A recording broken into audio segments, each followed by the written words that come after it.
família, hoje é o último dia dessa campanha, então você vai poder ser abençoado com essa palavra poderosa para a sua vida. Hoje eu quero falar do tema uma família abençoada, uma família abençoada. Então fique com a tua Bíblia aberta aí, em 2 Samuel, capítulo 6, é o texto base da nossa ministração dessa noite. Mas eu quero falar com você sobre essa realidade, uma família abençoada. Todos nós sonhamos, lutamos para ter, uma família abençoada.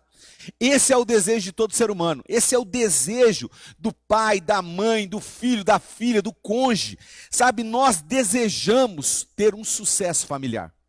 Você que está aí com a gente aqui, eu tenho certeza que você quer ter a sua casa, uma casa totalmente solidificada. Uma casa com a concretização da bênção do Senhor. Mas nós sabemos os desafios e percebemos que a cada dia que passa esses desafios se tornam maiores. Se torna maior o desafio de ter uma família abençoada. Se torna maior ter uma casa abençoada. E por isso que nessa noite eu quero encerrar a campanha da família com você, olhando para a palavra de Deus e perceber como ter uma família abençoada. Você já parou para perguntar como que você, que talvez está passando por um momento de dificuldade, de extrema dificuldade no seu casamento, como que você que talvez está passando por uma extrema dificuldade na sua casa, com os seus filhos, com algum parente seu, como ter uma família abençoada? Para isso nós vamos olhar para esse texto, para essa história. Eu quero compartilhar com você nessa noite a história de Obed-Edom. Talvez você nunca ouviu falar desse nome na Bíblia. É um personagem pouco conhecido, mas é um personagem que foi abençoado, teve a sua casa abençoada. É um nome peculiar, um nome pouco normal, mas é algo de Deus para a nossa casa, para a nossa família. Então fique ligado aí no texto para você não se perder. Porque nós iremos falar de Obed-Edom, mas para falar de Obed-Edom, nós precisamos falar do contexto. Nós precisamos falar de Davi. Porque o contexto da história de Obed-Edom envolve Davi. Obed-Edom aparece em cena por causa de Davi. Davi, o chamado homem segundo o coração de Deus. E hoje eu e você queremos ouvir e ver a bênção de Deus sobre esta casa. A Bíblia diz que Davi, em certa feita, resolve juntamente com os anciãos trazer a arca da aliança de volta para Jerusalém. Ele queria a bênção de Deus, ele sabia que a bênção de Deus estava através da presença da arca no meio do povo de Deus. A arca representava essa presença de Deus. A arca, ela apontava para o Senhor, ou melhor, ela aponta para o Senhor Jesus. A arca era uma caixa de madeira revestida de ouro. A madeira nos fala da humanidade de Cristo. O ouro nos fala da sua divindade. Cristo era plenamente homem e plenamente Deus. A arca, em um certo momento da história do povo de Deus, ela foi esquecida, ou até mesmo não foi dado a devida importância para essa arca. A própria Bíblia diz que nos dias de Saul, ninguém se importou com a arca. Ninguém ligava se tinha ou não a presença de Deus. A Bíblia nos fala que nos dias de Eli, o sacerdócio se corrompeu, e os filisteus vieram pelejar contra Israel. E os filhos de Eli, Ofni e Finéias, resolveram levar a arca para a frente da batalha como um amuleto. Mas os filisteus vieram e não apenas derrotaram Israel, como também levaram a arca da aliança. A palavra de Deus diz que os filisteus colocaram esta arca na frente do seu Deus. Um Deus chamado Dagon, que tinha uma aparência de peixe. E no outro dia, Alex, Bruno, preste bem atenção, no outro dia, eles encontraram esse Deus caído na frente da arca. Sabe o que isso significa, meu amado irmão? Porque diante do Senhor, toda potestade tem que se curvar, tem que se prostrar diante do poder de Deus. Então, os filisteus, mais uma vez, levantaram o seu Deus e colocaram em frente da arca. E no outro dia, quando eles chegaram lá, a arca não apenas estava, ou melhor, o Deus não estava apenas caído, como também agora os seus braços estavam quebrados. Sabe o que isso significa, querido? Isso indica que diante do poder de Deus, todo o poder do diabo é quebrado, é destruído. Isso é uma realidade. Quando você traz a arca para a tua casa, quando você traz a arca para a tua vida, quando você traz a arca para a tua família, Gesiel, Nailson, Cleusa, preste atenção. Deus faz com que toda obra infernal caia por terra, porque a presença dele é maior, é melhor e é mais poderosa do que a presença e o poder do diabo. Nós precisamos crer nisso. A Bíblia fala que então eles colocaram a arca em um carro com bois. E essa arca foi sozinha de volta para Israel. E os israelitas pegaram essa arca e colocaram na casa de um homem chamado Abinadab. E ali ficou aproximadamente 20 anos. Nos dias de Saul, como eu disse, ninguém se importou com a arca. Ângela, ninguém se lembrou da arca, ninguém sentiu falta da arca, ninguém falou nada sobre a arca, não houve notícia sobre esta arca.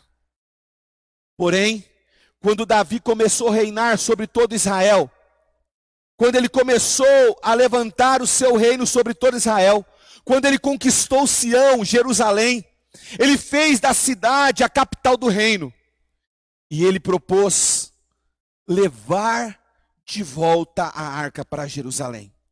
Levar de volta a presença de Deus para Jerusalém. Levar de volta a arca que representava a vida. Levar a arca representa trazer unção. Levar a arca representa trazer a presença, o avivamento de Deus. É participar do mover de Deus. Tudo isso a arca representa na nossa vida. Agora eu quero ler o texto com você. 2 Samuel capítulo 6, verso de número 1 em diante, diz assim: tornou Davi a juntar todos os escolhidos de Israel, em número de 30.000. Dispôs-se e com todo o povo que tinha consigo, partiu para Baalá de Judá, para levarem de lá para cima a arca de Deus, sobre a qual se invoca o nome do Senhor dos Exércitos, que se assenta acima dos querubins.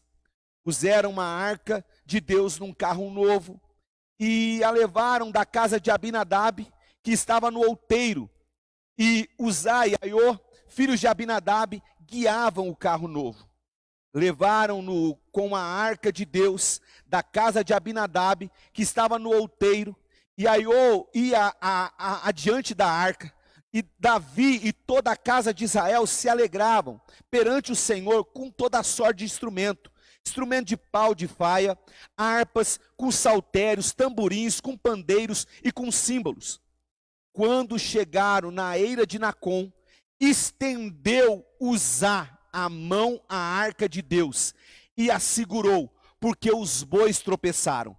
Então a ira do Senhor se acendeu contra Uzá, e Deus feriu ali por esta irreverência, e morreu ali junto à arca de Deus. Palavra de Deus para o povo de Deus. Quem está comigo, diga amém aí na live. Você, meu celular, não posso nem acompanhar quem está hoje na live, né? Então você fica ligado aí. Aqui começa a história do mover de Deus. Aqui começa a iniciativa de trazer a presença de Deus, de trazer a arca do Senhor.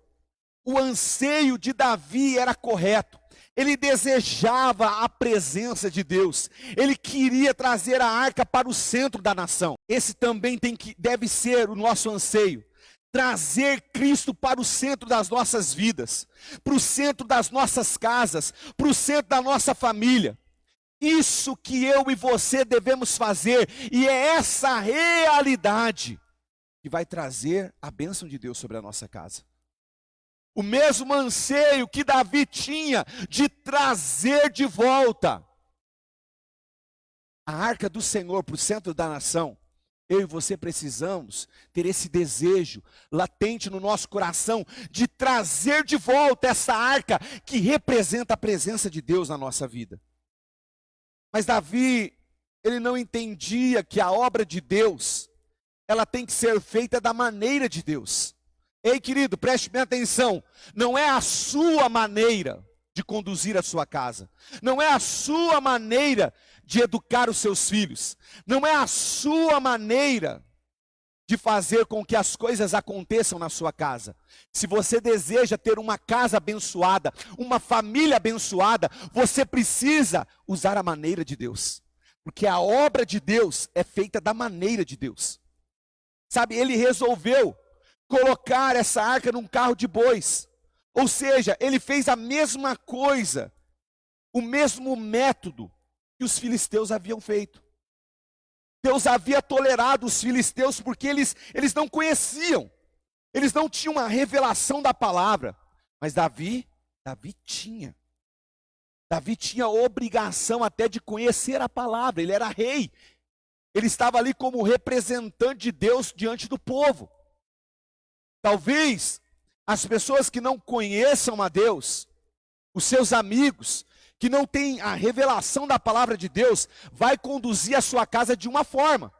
Mas você que conhece a palavra de Deus, você que teve uma experiência com Deus, você que teve a revelação de Deus, ei, você precisa conduzir a sua casa à maneira de Deus, segundo a revelação da palavra de Deus.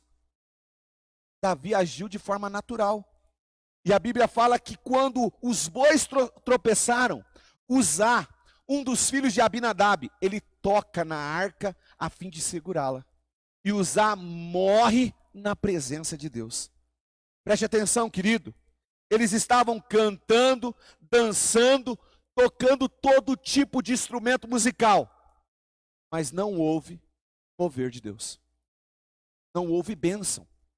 Não houve vida. Pelo contrário. Davi esperava algo extraordinário de Deus, porém não houve presença, não houve mover, houve morte. Mas por que isso aconteceu? Sabe, na Bíblia, nada é por acaso. E as coisas, todas essas coisas têm um significado. E particularmente, os nomes têm um significado na Bíblia. Eu não sei se você sabe, mas esse nome desse personagem chamado Uzá significa literalmente no hebraico força. Inclusive existe uma metralhadora em Israel que se chama Uzi, que vem da mesma raiz dessa palavra, Uzá. Uzá, que significa força, significa que ele resolveu segurar a obra de Deus com a sua força. Resolveu com o seu braço, querer sustentar a obra de Deus. Muitos, querido, muitas pessoas, e pasme, não distorça a minha palavra e preste bem atenção no que eu vou te falar agora. Muitos pensam que o pecado bloqueia o poder de Deus. Aonde tem pecado, a presença de Deus cessa. Aonde tem pecado, o mover de Deus não virá. Mas esse texto, nós percebemos que não foi o pecado que impediu a presença de Deus. Foi uma boa intenção. Uma boa intenção, porque ele queria fazer algo que parecia ser bom. Preste atenção, querido. O pecado não pode impedir a graça de Deus, porque a graça de Deus é maior do que o pecado. Se o pecado faz cessar o mover de Deus, então, ele não poderia nem ter começado. Porque não existe lugar sem pecado. Pelo contrário, todos nós somos pecadores. Mas a graça de Deus se manifestou salvadora. E pelo sangue do Cordeiro, todo pecado é coberto e lavado. Quando aquela mulher pecadora, prostituta, veio até Jesus, o pecado dela era grande. Ela deveria ser condenada pelo seu pecado. mas a graça do Senhor era maior do que o pecado dela. Preste atenção, você que está me ouvindo, a graça do Senhor é maior do que o teu pecado, do que o pecado da tua casa, e Deus pode fazer algo maior sobre a tua vida, quando você estiver disponível para essa graça. Ei, querido, eu entendo que só uma coisa impede o mover de Deus. É a famosa justiça própria. É o merecimento próprio. É aquele senso de eu sou capaz de fazer. Eu posso fazer. Inclusive o arrependimento, ou melhor, a falta de arrependimento, é nada mais, nada menos do que o homem falando, eu não preciso de Deus. Eu posso resolver. Eu sei o que eu estou fazendo. A falta de arrependimento é a não permissão do controle de Deus sobre a tua vida. O que cessa o mover de Deus na minha casa? É quando eu quero controlar, é quando eu quero trazer os valores deste mundo para dentro da minha casa. Sabe? É quando eu quero trazer as leis desse mundo, as leis humanas para dentro da minha casa. É quando eu quero construir a minha casa com a força do meu braço. E lá em casa, quem manda sou eu. Preste atenção, querido.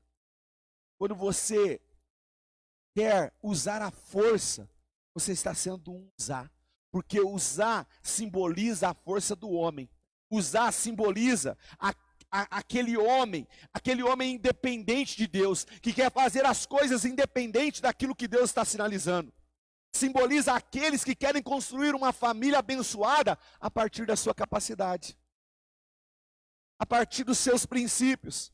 Querem edificar uma casa a partir da força do seu braço. Tem muita gente querendo edificar a sua casa com a sua força. Tem muita gente querendo mudar os seus filhos com a sua força.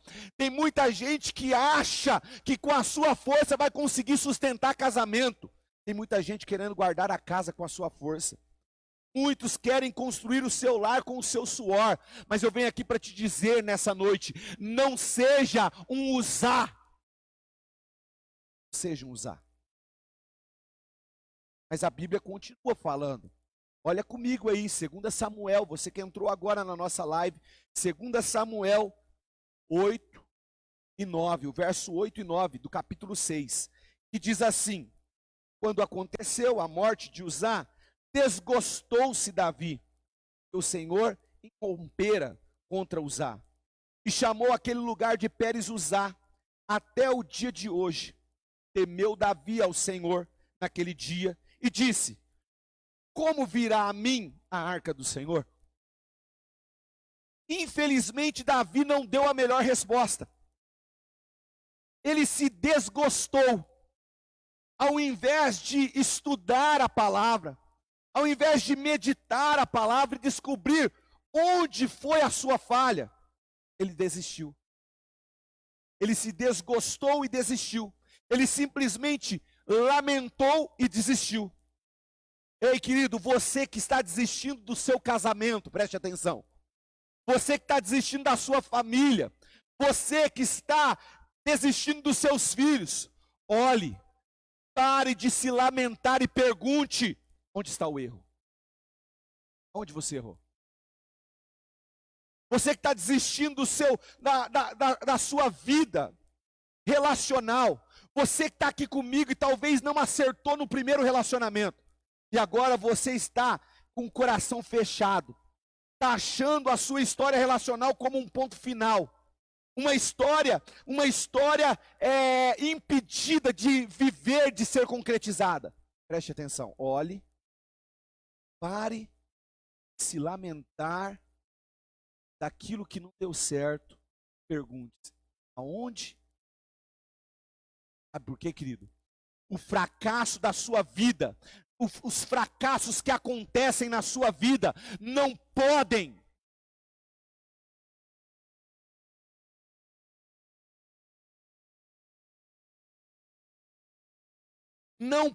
os fracassos da sua vida não podem ser o decreto de infelicidade para o resto da sua vida. Tem muita gente fazendo de um fracasso um decreto de infelicidade por toda a vida. Muita gente. Não é uma, nem duas, nem três. A gente tem muitas pessoas que estão fazendo do fracasso ou dos fracassos decreto de infelicidade para o resto da vida. Ei, querido, os erros do seu filho não te impedem de você estender a mão e levantar ele de novo. Sempre há esperança quando nós estamos em Deus. E se nós somos a imagem e semelhança de Deus, toda a ação e reação nossa parte da perspectiva de Deus. Então, há esperança para a tua família, há esperança para o teu filho, há esperança para a tua casa, há esperança para o teu casamento, há esperança para você que está solteiro e talvez falou, está passando o tempo, pastor, já passou. Ei, há esperança, porque eu creio num Deus que chama a existência até aquilo que não existe. Até aquilo que não existe. Verso 10 do texto continua, diz assim, não quis Davi retirar-se para junto de si, a arca do Senhor desistiu. Como que a gente desiste fácil? Ele não quis levar essa arca de volta para a cidade de Davi, mas ele fez levar para a casa de Obed-edom, Geteu. E aqui começa a nossa história. Começa a nossa história. Davi, desgostoso com o que havia acontecido com Uzá, ele desiste de levar a arca de Jerusalém. Ele deixa a arca na casa de Obed-edom. E a história é com... Porque o verso de número 11 diz que ficou a arca do Senhor na casa de Obed-edom, o Geteu, 3 meses. E o Senhor a abençoou e a toda a sua casa. Talvez você está parando e perguntando, meu Deus, um toca na arca e morre. O outro recebe a arca e é abençoado por Deus. Deus toca em todas as áreas da sua vida com bênção. É o segredo. Por que disso? Por que que Uzá morreu? Uzá era bem intencionado, era um rapaz sincero. Ele queria servir a Deus. Afinal de contas, a arca estava caindo e poderia se quebrar. Mas Uzá morre. Por que que Uzá morre? E Obed-edom é abençoado ao receber a arca. Qual que é o segredo dele, de Obed-edom, ser abençoado? Sabe, a respeito de Obed-edom, na palavra de Deus, no texto que nós lemos, só existe só duas formas de nós conhecermos Obed-edom. Porque o texto só fala o nome e de onde ele veio. Então a resposta só pode estar nisso. Porque, como eu disse, os nomes na palavra de Deus têm significados. Nomes têm significados. E eu e você talvez estejamos nos perguntando o que significa o nome Obed-edom. O nome desse homem é chave para que eu e você possamos ter a bênção de Deus, alcançar a bênção de Deus em todas as áreas da nossa vida, inclusive na nossa casa. O nome dele era Obed-edom. Obed, no hebraico, literalmente significa servo. Obed, servo. Edom, você sabe que era o nome de Esaú, um dos filhos de Jacó. E depois se tornou o nome de um povo, os edomitas. Mas a palavra Edom literalmente significa vermelho. Obed-edom significa servo do vermelho. Quando você se depara, sabe, com a palavra hebraica, com uma palavra hebraica, você tem que se perguntar, essa palavra ela é raiz ou ela é derivada de uma outra? Para que você possa entender. Se ela é derivada, então você tem que perguntar ou procurar qual é a origem. Qual é a origem dessa palavra? Sempre segue uma lógica. Bom, Edom significa vermelho. O nome Adão em hebraico, Adam, ou é Adam, significa vermelho como sangue. Porque tanto Edom como Adão são derivados da mesma palavra Dan, que no hebraico significa sangue. Então, quando a palavra de Deus fala Obed-edom, nós podemos definir aquele que é servo do sangue. Sabe o porquê que a bênção de Deus veio sobre Obed-edom e não sobre Uzá? Porque Obed-edom é servo do sangue. Ele só confia no sangue de Jesus. Ele só confia naquilo que o sangue pode fazer por ele.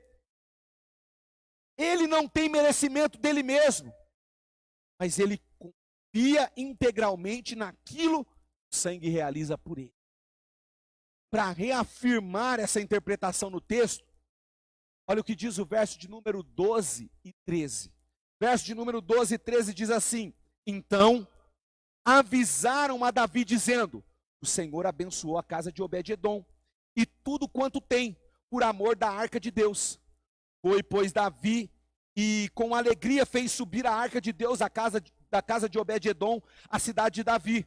Sucedeu que quando os que levavam a arca do Senhor tinham dado 6 passos, sacrificava ele bois e carneiros cevados.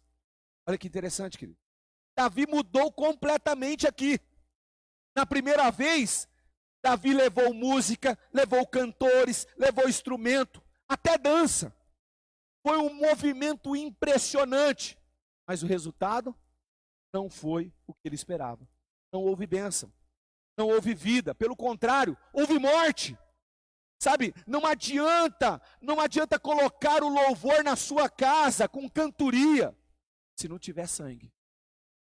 Se não tiver o sangue, louvor por louvor, qualquer pessoa canta, mas o louvor que é baseado no sangue, traz o mover de Deus, traz a bênção de Deus, traz a presença de Deus.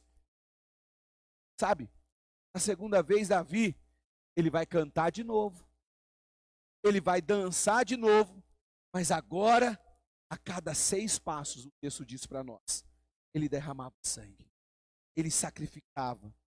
A arca estava ali em Kiriat Jeraim, que fica cerca de 12 quilômetros de Jerusalém, ou seja, 12 quilômetros sacrificando, derramando sangue. Ei, querido, não existe liberar de vida, de unção, de graça, se não houver sangue da redenção ouvido, derramado sobre a tua vida. O sangue do Cordeiro precisa ser colocado.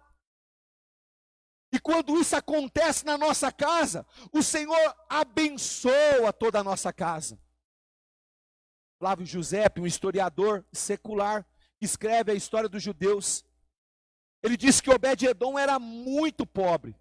Era muito pobre. E em 3 meses, realmente, um historiador secular registra que em 3 meses, o Senhor abençoou Obed-edom. Ei, querido, o que move a sua vida, a sua fé, é a obra do Calvário. O que move a minha casa, a minha família, é a obra de Jesus. E é interessante que a bênção não é uma bênção interna, é algo exteriorizado. As pessoas percebiam a bênção de Deus sobre aquela casa. Foi uma bênção visível. E a bênção de Deus é visível. A gente, por mais que queira esconder, sempre vai alcançar pessoas. Jesus falava em alguns milagres assim, não conta para ninguém. Mas não precisava nem contar. Todas as multidões já estavam ao redor de Jesus, esperando. Porque a bênção de Deus, ela é visível. Todos estavam vendo a bênção de Deus sobre a vida de Obed-edom. Tudo isso porque o Senhor estava na casa dele, porque a presença de Deus estava presente ali, porque ali existia o sangue do Cordeiro derramado. Ei, querido, seja um servo do sangue e descanse na obra redentora da cruz do Calvário. Comece a confirmar, sabe, exclusivamente, comece a confiar exclusivamente no sangue do Senhor Jesus sobre a tua casa, sobre a vida dos teus filhos, sobre o teu casamento, sobre todas as realidades que envolvem a tua casa. As pessoas precisam olhar para nós, para a nossa casa e dizer: uai, só pode ser Deus. Por que mudou tanto? Aquele homem mudou tanto, aqueles filhos mudaram tanto, aquela mulher mudou tanto. Por quê? Porque foi Deus. As pessoas precisam reconhecer que foi Deus. Sabe qual é o segredo? Qual é o segredo? Esse segredo está na arca. Esse segredo está na presença. Esse segredo está na confiança exclusiva no sangue do Cordeiro.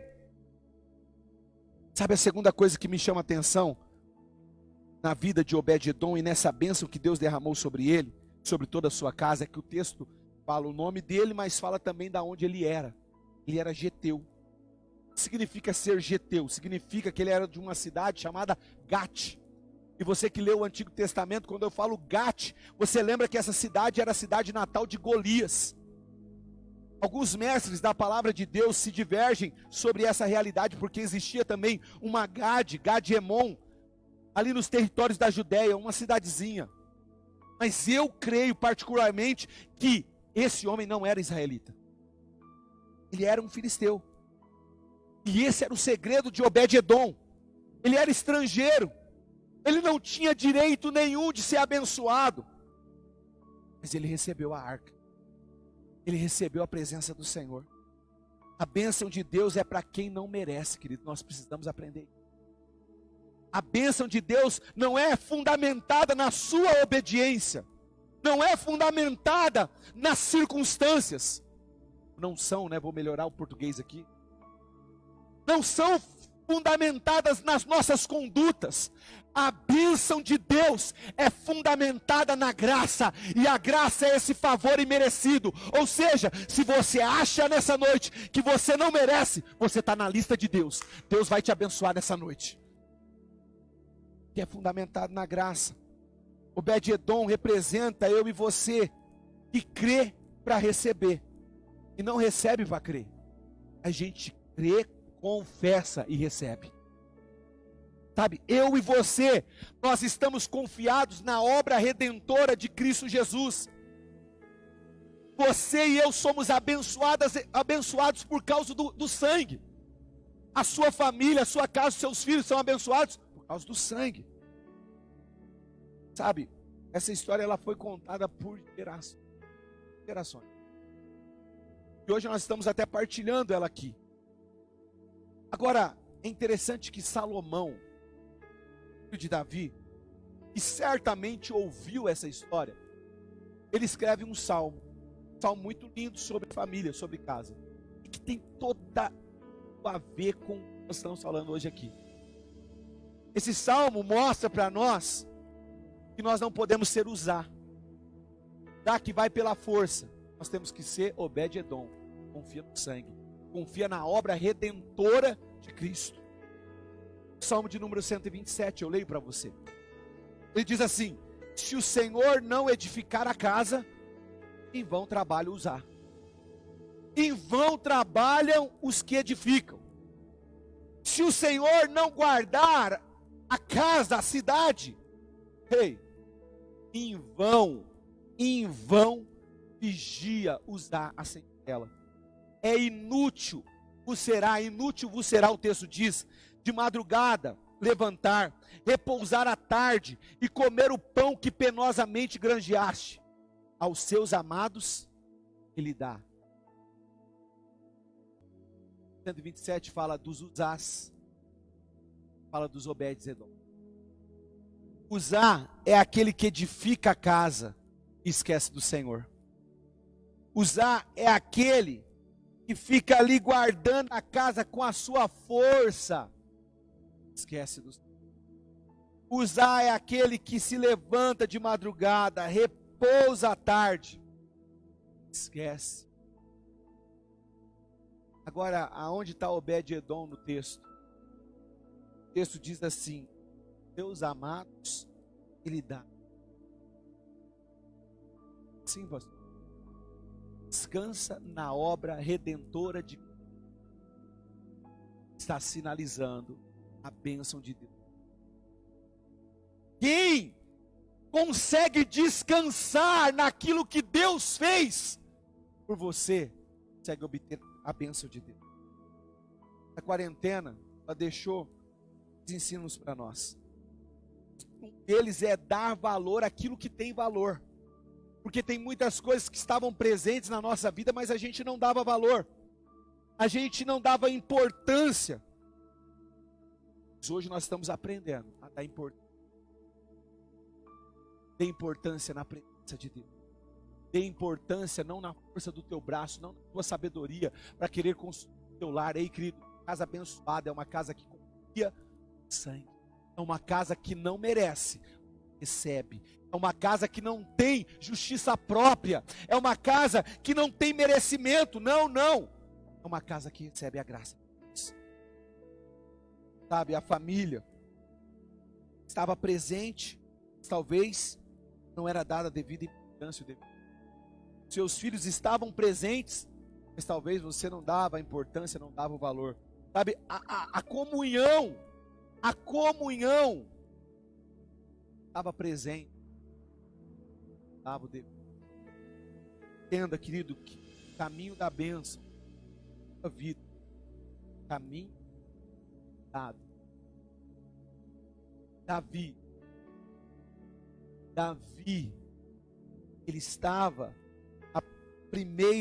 ao primeiro momento, pensando que era na força, era na maneira que os filisteus faziam. Não, a gente cria filhos que nem o mundo cria. A gente permite com que os valores do mundo entrem na nossa casa. A gente repete o que os filisteus estão fazendo. Ei, nós queremos ter uma família abençoada. Nós precisamos crer no sangue de Deus. Nós precisamos trazer o centro da nossa casa. Nós precisamos trazer a arca para o centro da nossa casa. Você, meu amado, você, minha amada irmã, precisa trazer para a tua casa, para a tua família, a presença de Deus, a presença do sangue de Deus. Você precisa. Não é a sua força, mas é aquilo que Deus faz na sua casa, na sua família. Quero orar com você nessa noite. Você que está aí conosco, você que ficou até agora nessa live, eu quero orar com você. Deus, Ele tem o poder de fazer infinitamente mais do que pedimos ou pensamos. Deus, Ele tem o poder de agir, sabe, acima de todas as realidades. Você precisa trazer para dentro da sua casa, para dentro da sua família, sabe, para dentro do seu lar.